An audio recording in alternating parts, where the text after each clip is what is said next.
The city of Phoenix is rethinking policing, and today we're getting a better idea about their plan to send counselors, not police officers, to some 911 calls. A study from 2019 examined ways Phoenix police could reduce deadly shootings, and it found that officers were not the best choice for people in a mental health crisis, and it urged Phoenix to find an alternate model.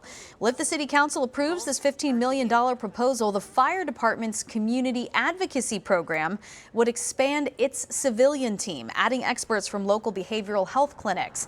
They will operate 19 vans around the clock to respond to 911 calls that don't involve crimes, but instead involve people with mental or behavioral health issues.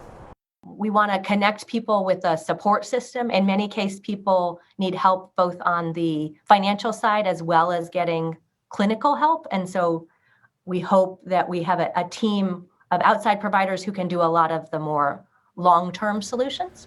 And Phoenix isn't the first city to launch this kind of effort. Mayor Gallego mentioning two programs city leaders have been looking at as sort of models for Phoenix's community advocacy program. And ABC 15 investigator Melissa Blasius, she takes a deeper look at how these teams are rethinking policing, de-escalating these encounters, and really helping people heal. 911, where's the emergency? In Eugene, Oregon, the Cahoots van first hit the streets 30 years ago. We are dispatched through the public safety dispatchers. So we're kind of a fourth arm of public safety there. The Star vans rolled out in Denver last summer. The teams in both cities would be slightly different than what's proposed for Phoenix. Instead of two counselors, they'd have a counselor and a paramedic. I have a small kit that has like epinephrine if we come upon somebody with an anaphylactic reaction or something like that, because kind of time is money with those calls. I have Narcan for overdoses. These teams respond to thousands of 911 calls every year. Urgent situations, but not violent and not serious crimes. At-risk elders, youth, mental health has been in that, housing issues. Homelessness has been something that's come across 911 now. If you look at even a situation where you have a trespasser, for example, person's mentally ill, they don't want to leave. The store owner needs to, have them move on, but they're not moving on.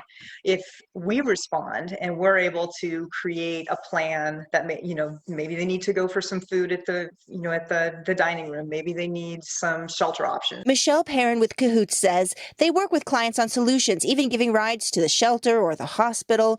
But jail is often the only option when an officer responds with a badge, gun, and handcuffs. Unfortunately, that's what officers bring with them.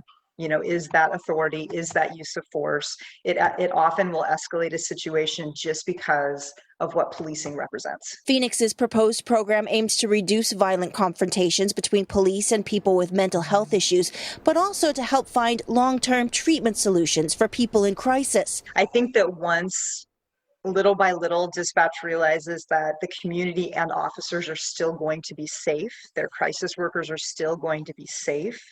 I think it's going to be a hard transition, but I think it'll be worth it. When you have the right responder to the right call at the right time. I'm investigator Melissa Blasius, ABC 15, Arizona.